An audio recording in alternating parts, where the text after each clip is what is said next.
I built the entire quarter from scratch, every deal, every client. Then I watched my boss take the credit like it was his. A week later, he fired me. Thought I was done. What he didn't know? The clients didn't want the company. They wanted me, and I wasn't staying quiet.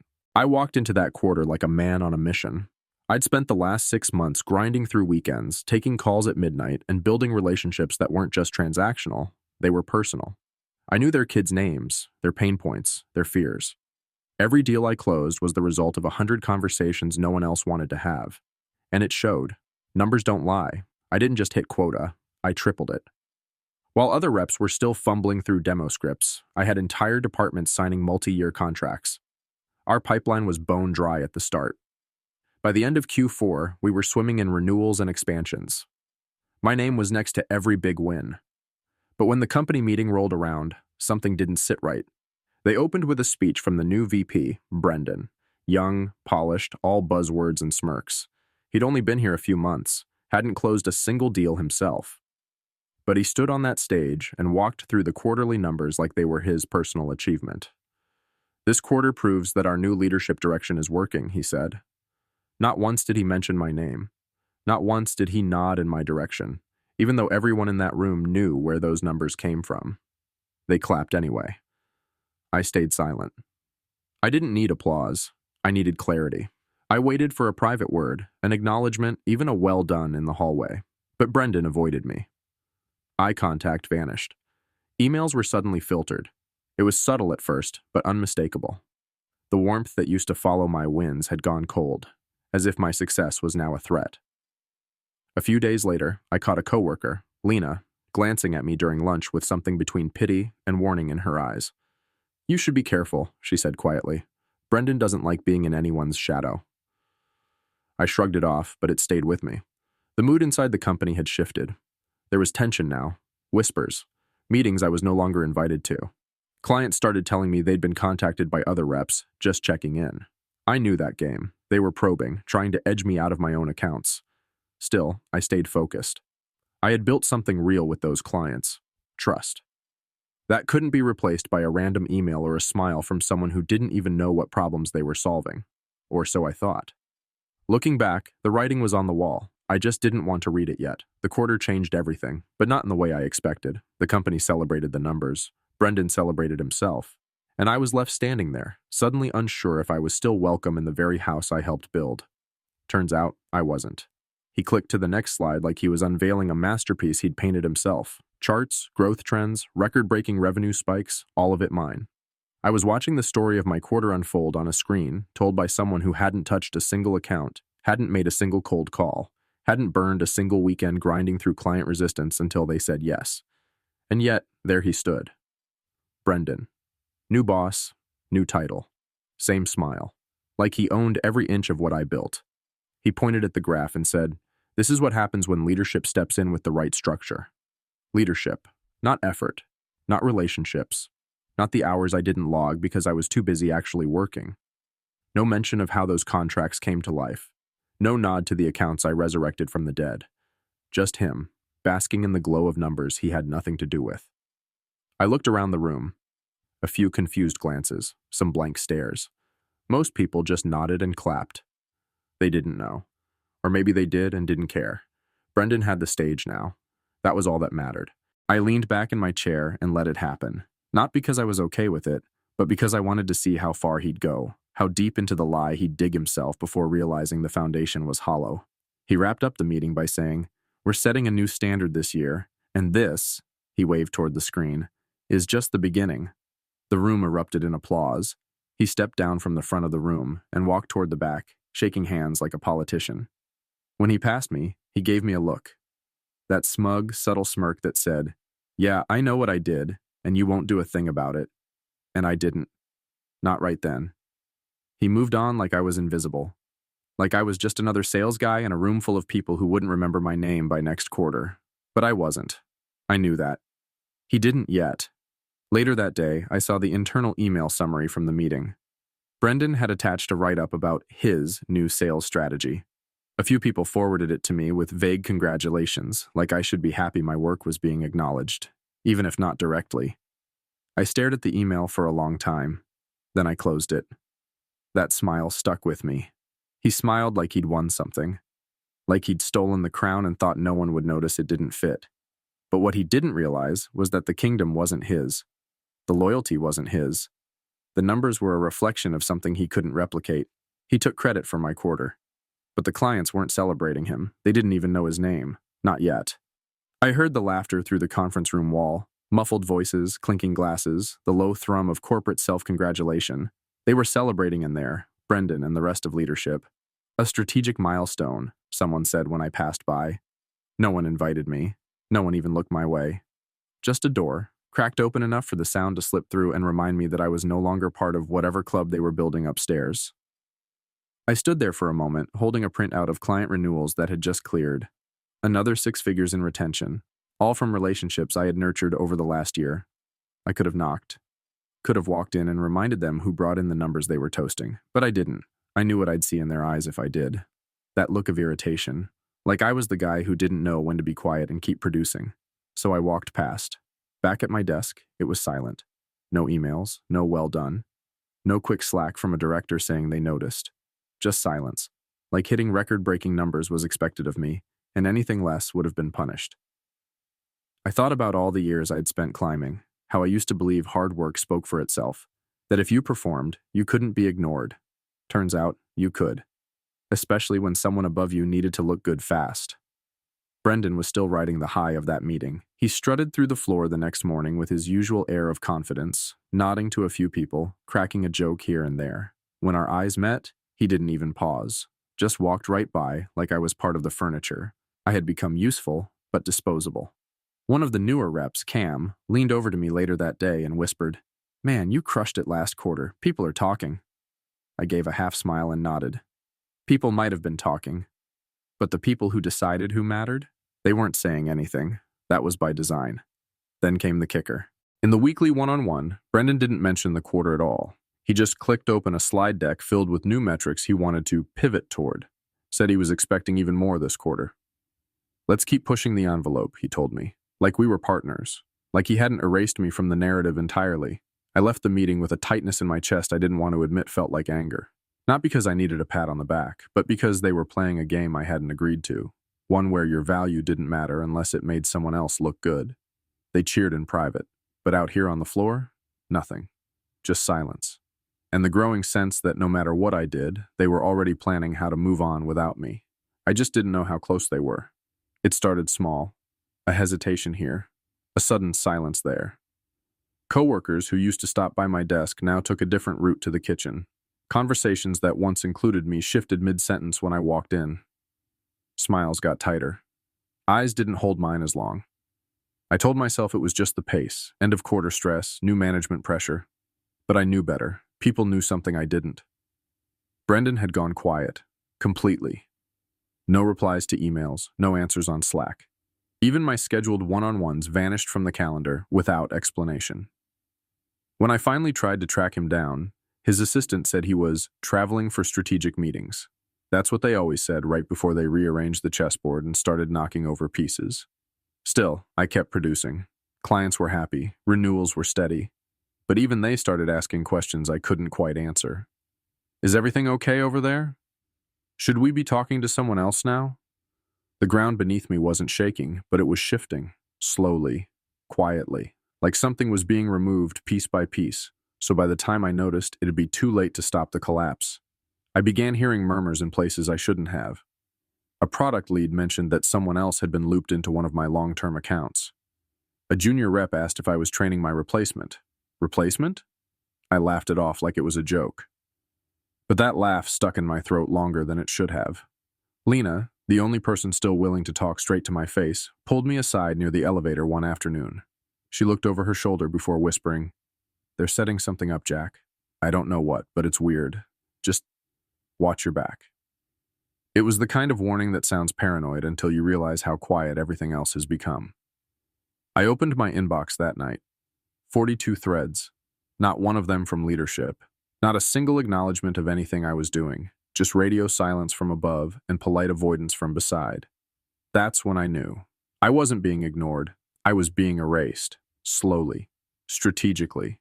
Like they didn't want a confrontation. They wanted a disappearance. and I was already fading out of the frame. They didn't have to drag me out. They just stopped inviting me in, stopped replying, stopped mentioning my name, let the shadow grow around me until I started to believe it myself. But what they didn't realize was I was watching, and I don't disappear quietly. The knife was already in motion. I just hadn't felt the blade yet. The meeting invite hit my inbox at 8:04 a.m. subject line. Quick sync, 11 a.m. No context, just Brendan and HR. That alone told me everything. Syncs with HR are never quick, and they're never good. I walked in at 10:58. Brendan was already seated, sleeves rolled up like he'd just been hard at work. HR sat next to him, eyes fixed on her notes, not mine. She didn't even look up when I entered. Brendan did, though. He smiled. That same tight, condescending smile he gave me when he first took the stage with my numbers. "Jack," he said, "thanks for making time." I sat down slowly. I didn't say a word. I didn't have to.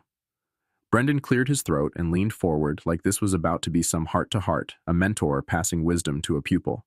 "We've been reviewing the strategic direction of the team," he began, "and after some tough discussions, we've come to the conclusion that your approach just isn't aligning with where we're heading culturally."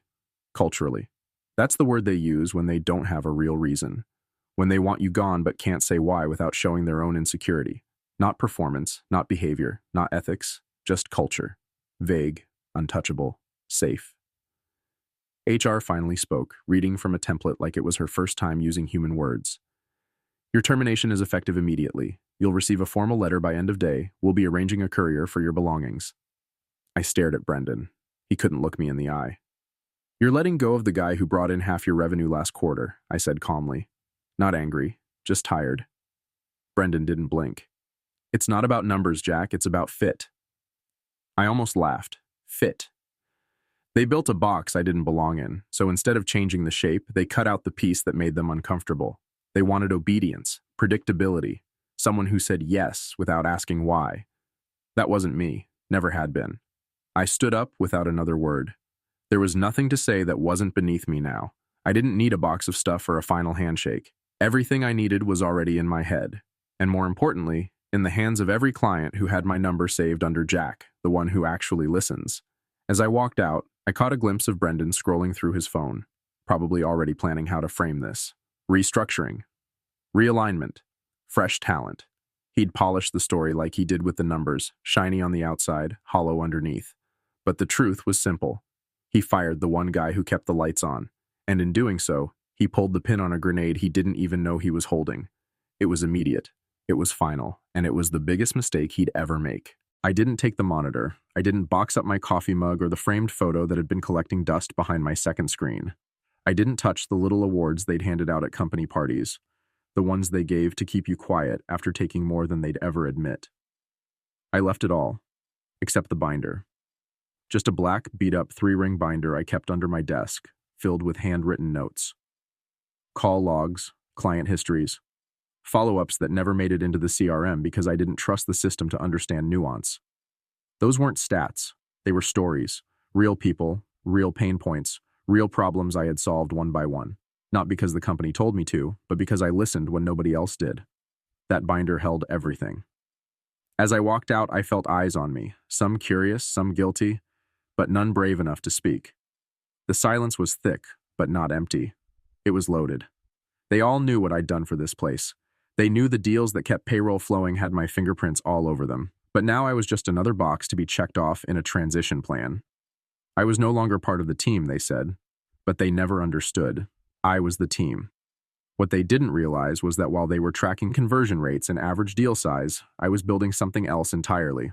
Loyalty. Not to the brand. To me. Because brands don't pick up the phone at 10 p.m. when a client panics. People do.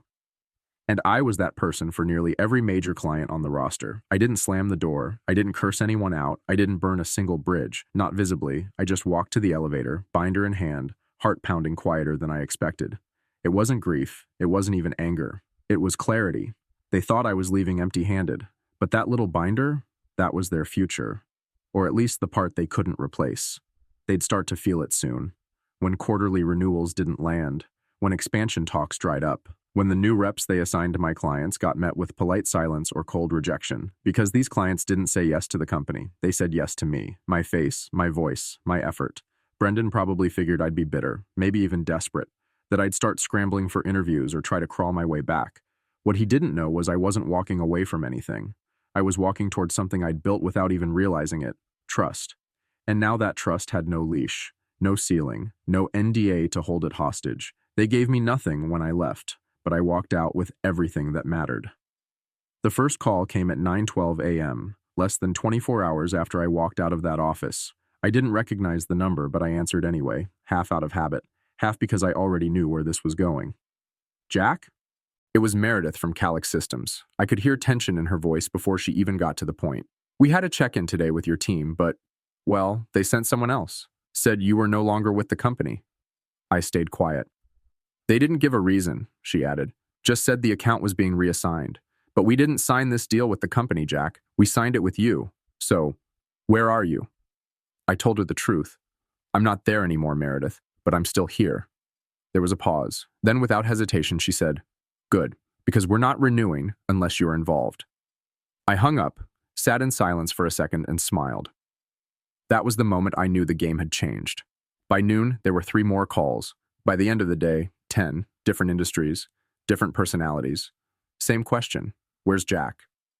Apparently, Brendan hadn't planned that part out. He saw contracts. I saw people. He saw figures on a spreadsheet.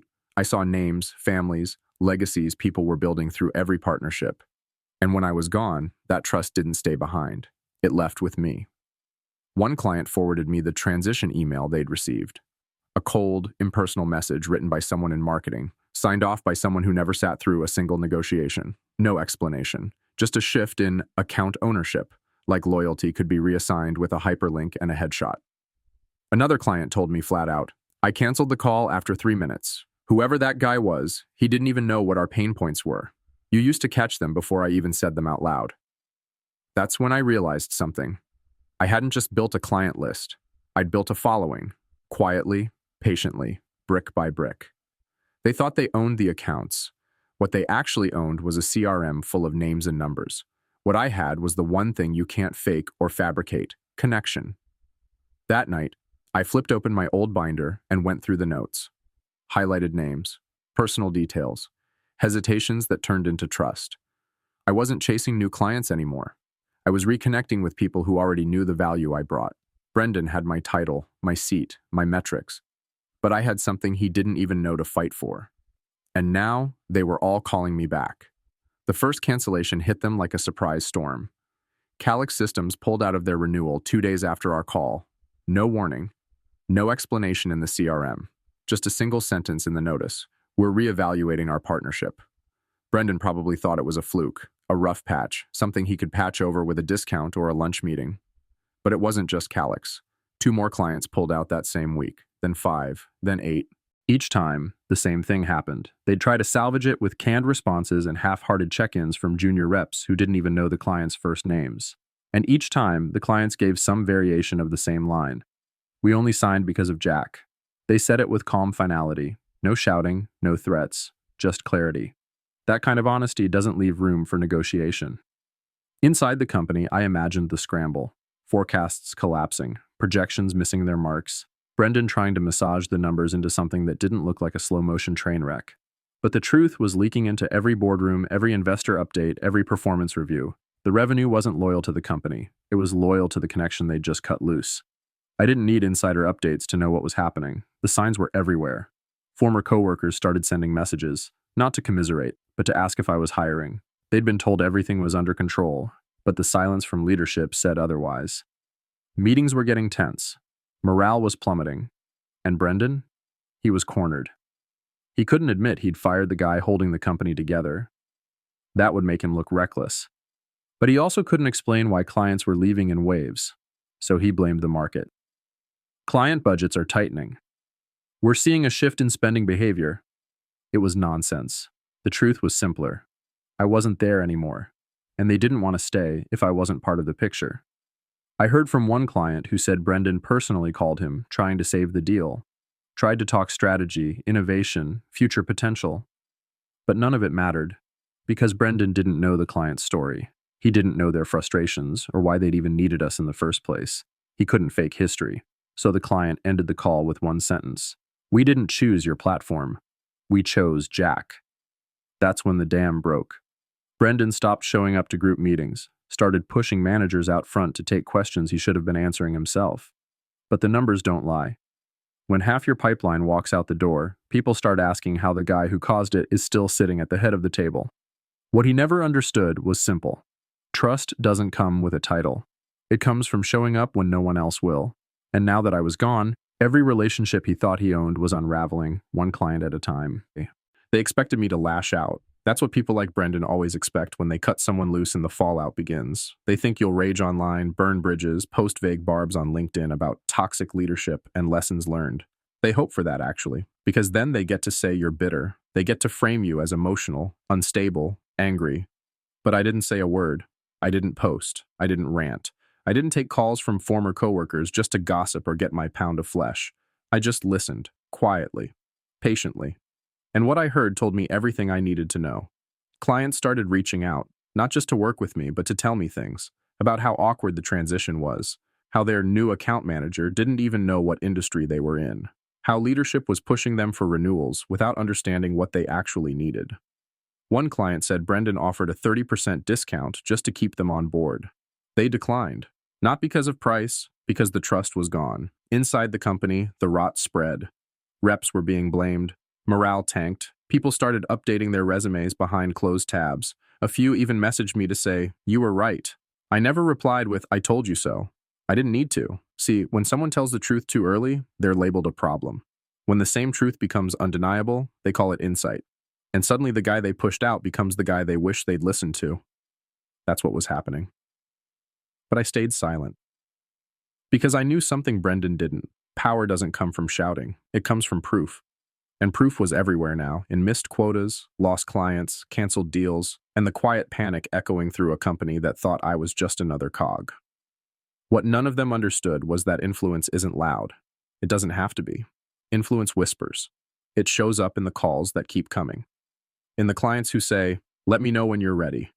In the calm, consistent way your name keeps circulating long after you've left the building. I didn't badmouth anyone. I didn't expose their mistakes. I just kept building. Out of sight, but not out of mind. Word spreads when people feel the difference. When they go from being understood to being handled, from conversations that solve problems to calls that check boxes. I didn't need to launch a takedown. The silence did it for me. It started as whispers, half sentences overheard on a train, quick DMs from old coworkers late at night. They missed target again. Big account walked. Brendan's not showing up to meetings anymore. At first, I didn't think much of it. Companies stumble, leaders bluff. But then the messages started piling up and a pattern emerged. They weren't just missing KPIs. They were free-falling. Quarterly targets weren't just off. They were obliterated. What used to be reliable growth was now a flatline. And the people who had once looked right through me in the hallway, they were now finding their way into my inbox. "Jack, are you building something? Any chance you're hiring? Just checking in. Things are weird here." That last one came from Tyler, the guy who took my biggest client after I left. He was always friendly on the surface, but I knew he'd been more than happy to take the handoff from Brendan. Now he was circling back with lines like, "You built something special, man. I never really saw it until now." Yeah, no kidding. By the third week of messages, even people in departments I'd barely worked with were reaching out. Operations, product. One person from finance said leadership was now trying to consolidate costs, which is just corporate code for layoffs. But the one that hit me hardest was from Lena. "They're panicking, Jack. Brendan's blaming the team, but we all know what really happened. You were the glue. Now it's all unraveling." I read that message twice, not out of surprise, but because it confirmed what I already knew. This wasn't a dip, it was a collapse. The board had started asking questions, real ones, questions Brendan couldn't deflect with charts and buzzwords. Like why their top clients all vanished within weeks, like why the pipeline dried up the moment I was gone. And now the team that watched me get pushed out without a word, they were scattering. Some were updating LinkedIn, others were floating resumes to companies I was already talking to. It was happening exactly the way I knew it would. Because when leadership cuts out the engine that powers the ship, the silence doesn't last. It echoes. It spreads. And eventually, it shatters everything that stood on top of it. They thought I was a number on a report, a producer, replaceable. But what they failed to understand was that relationships aren't assets you can reassign. They're earned every day. And once that trust is broken, it doesn't come back. I wasn't looking for revenge. I wasn't plotting sabotage. I was just watching the whole thing fall apart, brick by brick. And now the very people who watched me leave, they were asking if I had room for them in whatever I was building next. The same week they fired me, I registered the LLC. No announcement, no press release, just a simple name, a clean logo, and a mission I didn't need to explain to anyone. Work with people who valued results over politics, truth over titles, and loyalty over spin. I didn't need layers of approval or a board to validate it. I already knew what worked. I'd spent the last 5 years proving it. I wasn't building a company to make a statement. I was building it to serve the clients who had already made their decision the second I walked out that door. They didn't care about overhead or headcount. They cared about follow-through. And that's all I'd ever given them. I started small. One laptop, one binder, one list of clients who weren't looking for a platform. They were looking for me. I set up a Zoom line, bought a second phone, drafted a short welcome note, and sent it to 10 people. 8 responded within the hour. 6 booked calls that same day. 3 signed letters of intent before the week was over. No pitch deck, no corporate fluff, just, you know how I work. Let's keep going. And they did.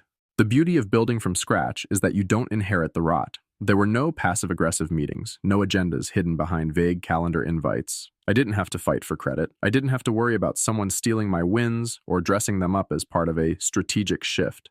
Every deal closed under my new banner was mine, and the client knew it. I brought on 2 people I trusted from the old place, not the loudest ones, the ones who kept their heads down and did real work, the ones who watched everything and said nothing, the ones Brendan ignored. They weren't just good, they were loyal. And loyalty, I learned, isn't something you demand. It's something you inspire by standing in the fire without flinching. We didn't have an office, didn't need one. We worked from coffee shops, kitchen tables, borrowed conference rooms. Clients didn't care. All they cared about was that when they called, I answered. When they needed results, we delivered. No delays, no excuses, no middlemen.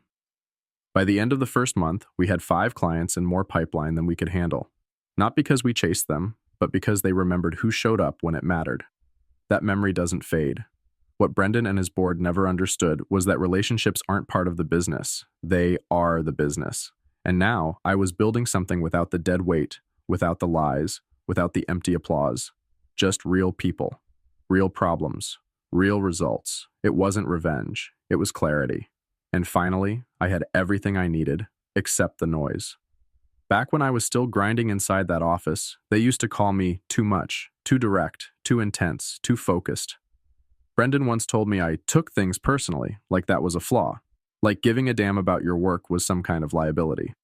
They called it arrogance because I didn't play the politics, because I didn't pretend to respect titles that hadn't earned it, because when something broke, I said it out loud instead of smiling through it. But now they were calling me something else. Boss. It started quietly. A few clients who'd followed me from the jump asked if I could take on more than just account oversight. They didn't trust their internal teams anymore. Too green, too slow, too disconnected from the people actually writing checks. One client, Mark from Davlin Tech, said, "Honestly, Jack, I'd rather just have you run the whole thing. Sales, strategy, forecasting, everything. You built it better than our last 2 VPs combined." That conversation hit different. Not because of the money, though the contract was generous, but because of what it meant. They didn't just want to keep me around. They wanted me in charge, so I built the infrastructure, hired 2 more reps I knew I could trust. No fluff, just grit. We embedded directly into the client's system, but we ran it like our own. Within a month, their close rate doubled. Pipeline was clean, feedback loop was tight, and suddenly I wasn't just a consultant. I was a quiet operator running a division they used to think required a whole department. Meanwhile, Brendan was still in the dark. He had no clue what was happening outside his shrinking empire. As far as he knew, I was just another ex-employee trying to stay afloat. I could have corrected him, could have sent him a press release or let word slip through the industry grapevine, but I didn't. I wanted him to hear it the same way he heard about the client exits, secondhand, too late to stop it. One day, I heard from a former coworker still inside the old company. She said someone had brought my name up in a strategy session, and Brendan immediately shut it down. "We're not talking about him," he'd said. "Of course not. You don't bring up the guy who took your clients and turned them into something better. You don't talk about the name people whisper when they want actual results. You bury that name and pray it stays buried. But it doesn't. Not when your clients are now mine. Not when the reps who used to work for you are now sending me updates. Not when the guy you called arrogant is being trusted to rebuild what you let collapse. I don't need a title on the door. Don't need applause in the break room. I've got contracts, trust, and leverage. And that's all a real boss needs. The email came from a name I recognized but hadn't spoken to in over a year. David Renshaw, senior board member, early investor, and the type who never lifted a finger unless revenue was on the line. Subject line, private consultation request. That alone was enough to tell me everything. They weren't calling for a catch-up. They were calling because something was broken, and they finally realized who had been holding it together. I read the message twice. It was polite, careful. The kind of tone people use when they're reaching out to someone they once dismissed but now desperately need. We'd like to invite you to provide insight on recent client volatility in the enterprise division, it read. Your previous experience and unique perspective would be invaluable. Translation, we thought we could replace you. We were wrong. I didn't respond right away. I let them wait. Not out of spite, but because I wanted them to feel the weight of their own silence. When they fired me, no one reached out. No one asked questions. No one stood up. Now the numbers were falling and suddenly I was invaluable. I eventually agreed to the meeting, but only on my terms. Off-site, neutral ground, no Brendan. They accepted without hesitation. The meeting was held at a quiet hotel lounge, the kind where deals get made before they ever touch paper. David was already seated when I arrived, flanked by two other board members I recognized from investor updates back in the day. They all stood to shake my hand, polite, respectful, almost too much. After a few minutes of pleasantries, they got to the point. We've seen a sharp drop in retention across the enterprise segment, David began. Feedback suggests clients feel disconnected, abandoned even. I didn't say anything, just nodded slowly. Another board member jumped in. And of course, several of our largest accounts are now working with your new firm, which, by the way, is doing quite well. I gave a faint smile, still no words. Finally, David leaned forward. We're considering restructuring that division, bringing in new leadership. But before we make any moves, we'd like your insight. Help us understand where things went wrong and how we can stop the bleeding. I looked at him for a long second. They weren't loyal to Brendan. They were loyal to the bottom line. Always had been. The moment he stopped delivering, his shield evaporated. That's how it works in boardrooms like this. Power isn't held, it's borrowed. And the second you stop earning it, it's handed to someone else. Like me. I laid out exactly what they needed to hear. Why clients had left. Why the trust was broken. Why loyalty couldn't be outsourced to people who didn't understand the weight of service. I didn't gloat. I didn't blame. I just told the truth. And when I was done, David nodded. We'll be in touch. As I walked out, I didn't feel vindicated. I felt steady. Because this wasn't about proving them wrong. It was about them finally realizing who had been right all along. The room was quiet when he walked in. Crisp suits, quiet chatter, and the soft clinking of coffee cups on glass. Typical boardroom energy, controlled, curated, corporate. Brendan stepped through the door with that usual swagger, expecting another meeting where he'd spin bad numbers into growth opportunities and sell excuses as strategy. Then he saw me. He froze. It was subtle. A half-step hesitation, a blink too long. But I saw it. Everyone did. He hadn't been told I'd be there. That was by design. The board wanted a real read on the man, and nothing shows you more than who someone becomes when the unexpected walks in. He looked around the room like he was trying to confirm this was the right meeting. I didn't flinch, didn't smirk, didn't say a word. I just sat there, calm, composed, flipping through a copy of the same quarterly report he'd spent the last 2 weeks trying to dress up. He took the seat furthest from me. The board kicked things off like it was any other meeting. Revenue figures, churn rate, client exit analysis, but every slide was a scar. Every number another reminder that the foundation had cracked the moment they let me go. Brendan tried to talk his way through it. Lots of market instability and transitional headwinds. The usual nonsense. He used big words to hide small actions, but no one was buying it, and I didn't have to say a thing. At one point, David, the senior board member, turned to me directly. Jack, given your current client portfolio and results over the past 2 quarters, how would you have approached retention differently? That was the first time Brendan looked directly at me. His face tightened. This was no longer a debrief. It was a reckoning. I answered plainly. No theatrics, no salt, just facts. We lost trust. Not because of pricing or product, but because no one listened. Clients don't stick around for features. They stick around for who shows up when the system breaks. You can't automate that. You can't fake it. David nodded slowly. Another board member jotted something down. Brendan looked like he wanted to interrupt, maybe defend himself, but he didn't. Because deep down, even he knew the truth. He'd bet his rise on replacing the one thing he couldn't replicate, relationship equity. And now he was watching it cash out under someone else's name. Mine. The meeting ended without fireworks. Just quiet, decisive energy, the kind that comes right before a major shift. Brendan left the room first, didn't shake my hand, didn't say goodbye. He didn't need to. I wasn't his employee anymore. I was the guy the board invited to clean up the mess he made, and nothing had to be said. He saw it all in one look. The clients, the numbers, the control. I didn't come back for revenge. I came back with results. And in this room, that's the only language that matters. Brendan looked like he hadn't slept. Dark circles under his eyes, collar loose, tie half-tugged like he was still debating whether to wear it at all. The performance polish he always wore was gone. This time he didn't come in to lead the room. He came in hoping to survive it. But the board wasn't in a forgiving mood. David called the meeting to order with none of the usual pleasantries. No banter, no handshakes, just silence and wait. The kind of silence that hangs in the air when everyone knows what's coming. "We'll begin with client retention," he said, eyes locked on a single sheet of paper in front of him. Or rather, the lack of it. Brendan opened his mouth, ready to spin, ready to start in with his polished excuses. Economic pressure, shifting client needs, macro trends. I could see the words lining up in his throat, ready to fire like they always had, but he didn't get the chance. David lifted a hand, stopped him cold. "Don't, just listen." Then he started reading, one name at a time. Each one a client they'd once boasted about in investor updates. Each one responsible for 6- and 7-figure contracts. Calix Systems, Davlin Tech, Brexmar, Andercor, Trinox. 10 companies, 10 long-standing relationships. All of them, David said, are now under Jack's firm. He didn't say working with. He said under, like territory, like a flag had been planted and claimed. Brendan stared at the table. No more words. David continued. Revenue losses in those accounts exceed $18 million annually. The projected retention gap for next quarter has tripled, and our current sales pipeline is the weakest it's been in 5 years. Brendan tried again. With respect, we've been in contact with several of those clients. David cut him off without raising his voice. No, you haven't. Your team sent templated emails. You offered discounts. You didn't listen.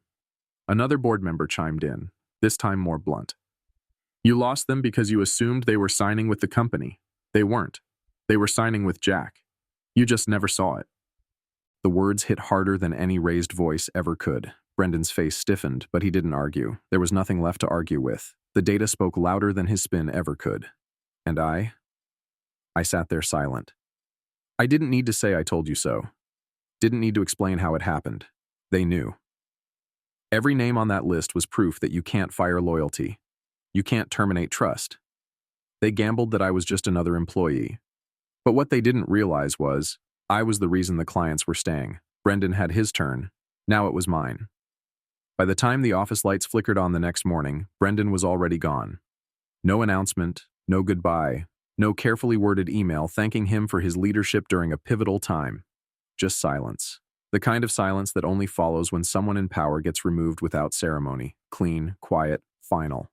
His office door was open for the first time in weeks. Empty desk, no laptop, no framed awards. Just a blank space where his nameplate used to be, the adhesive strip on the glass still clinging to a faint outline of letters that had already started peeling. A shadow of authority that no longer existed. Someone in HR placed a generic sign on the door. Temporary workspace reserved. That was it. No one said his name, no one asked questions. The Slack channel he used to dominate went quiet. His initials disappeared from the org chart by mid-afternoon. Meeting invites with his name on them were either canceled or reassigned. His LinkedIn? Still listed him as VP, still smiling in that headshot like nothing had happened.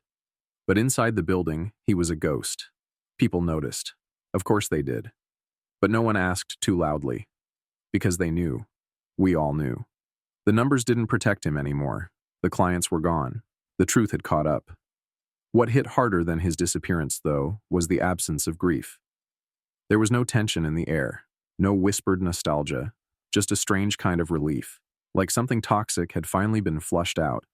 Brendan had built his position on control, on appearances, but the second those appearances cracked, there was nothing left to stand on. The board didn't explain. They didn't need to. The people who mattered already understood, and the ones who didn't? They'd learn soon enough what happens when you fire the wrong man and spend the next 6 months pretending it wasn't a mistake. I didn't gloat. I didn't post. I didn't forward the news or comment when the headlines started to circulate in our small corner of the industry. I just poured another cup of coffee, took another call, closed another contract. Because while Brendan's seat went cold, mine was only getting warmer. One of my old coworkers texted me that morning. He's out, just like that. I replied with one word: expected. Because that's what it was. I knew the minute they let me go, they'd planted the seed of his exit. All it took was time, silence, and results. Now he was gone. Not with a bang, not with a scandal, just a quiet exit through a back door no one bothered to hold open. And I was still here, building, leading. While his name disappeared from the door, mine was being printed on contracts. People always assume I wanted revenge, that I spent sleepless nights plotting a comeback, waiting for the moment I could shove the numbers in their face and say, "I told you so." But that was never the plan. Revenge is about proving someone else wrong. Responsibility is about proving yourself right, and that's what I chose. I didn't go back for their approval. I didn't build my company to compete with theirs. I built it to do the work the right way, for the people who still believed in something better. Not because I needed to show them I could, because I already knew I could. What they tore down was more than just my position. It was trust. The way they dismissed relationships like they were interchangeable. The way they measured value by compliance, not results. They built walls to protect their egos, not their mission. And once I stepped outside those walls, I realized how small they really were. So I built something with no walls at all. Just people. People who showed up early because they wanted to, not because they were scared to be late. Clients who asked what more they could give, not what they could get for less. Even a few former competitors reached out, not with hostility but with respect. They saw what I was doing and asked if they could be part of it. I didn't gatekeep. I welcomed them. Because leadership isn't about holding power over people. It's about lifting people with it. And once you stop trying to win every ego battle, you realize how much ground there is to actually build on. One of my biggest hires came from the company that let me go. A sales director I used to butt heads with. We didn't agree on much back then, but when he walked into my office, looked me in the eye and said, "I was wrong about you," I didn't gloat. I shook his hand and said, "Let's do better." Because that's what responsibility looks like. It's not loud, it's not petty, it's showing up every day and doing the work no one else wants to do. The phone calls that take more listening than selling. The team meetings that aren't just strategy, they're mentorship. The culture that doesn't need slogans on the wall because it's written into how people treat each other. I didn't need to destroy the company that fired me. They were already doing that on their own. I just focused on building something real, something sustainable. And as it grew, people noticed. Not because I made noise, but because I made progress. Revenge fades. But responsibility? That echoes. I passed the building one afternoon. Same glass doors, same corporate logo stamped across the front. But it felt smaller now, not physically, but in presence. Like the energy had drained out of it. Like it knew what it had lost. I didn't go inside. I didn't need to. I'd already taken everything worth taking. Not the furniture, not the brand, not the tech stack. I took the trust, the belief, the loyalty they thought they owned just because it was listed in their CRM. But people aren't property. And when you forget that, you lose more than clients. You lose everything. Inside, the lights were still on. People still came and went. But you could see it in their faces. Uncertainty. Hesitation. The kind that creeps in when the mission gets blurry and the leadership stops leading. I heard from a few left behind. They said the energy never recovered. That meetings felt heavier. That everyone was looking over their shoulder, waiting for the next culture realignment. Meanwhile, we were building something real. My team worked from laptops and trust. No titles on doors, no org charts drawn in concrete. Just shared purpose and the freedom to execute. We weren't just serving clients anymore. We were partnering with them, becoming part of their teams, helping them win, not just helping them buy. And the clients felt it. Every new deal was smoother, every onboarding call more personal. No one asked who the boss was, they just knew, because the work spoke first. One of my reps said it best: "We don't chase validation, we deliver value." That's the kind of mindset you can't buy. You cultivate it. You earn it by showing your people they'll never be invisible here. I wasn't out to prove them wrong anymore. They already knew. The ones who called me arrogant now echoed my leadership principles to their teams. The ones who said I wasn't a cultural fit started using my phrases in strategy decks, but they missed the point. You don't create culture by cutting people down. You create it by lifting them up. They fired the rainmaker and thought the storm would stop. It didn't. It just moved. Now it falls where people are seen, respected, and trusted. Where no one takes credit they didn't earn. Where success is shared and failure is faced together. I built that not out of spite, but out of vision. I built it because I knew the truth they refused to see. You don't fire the one who brings the rain. You build around him, or you watch your fields dry up. And they did.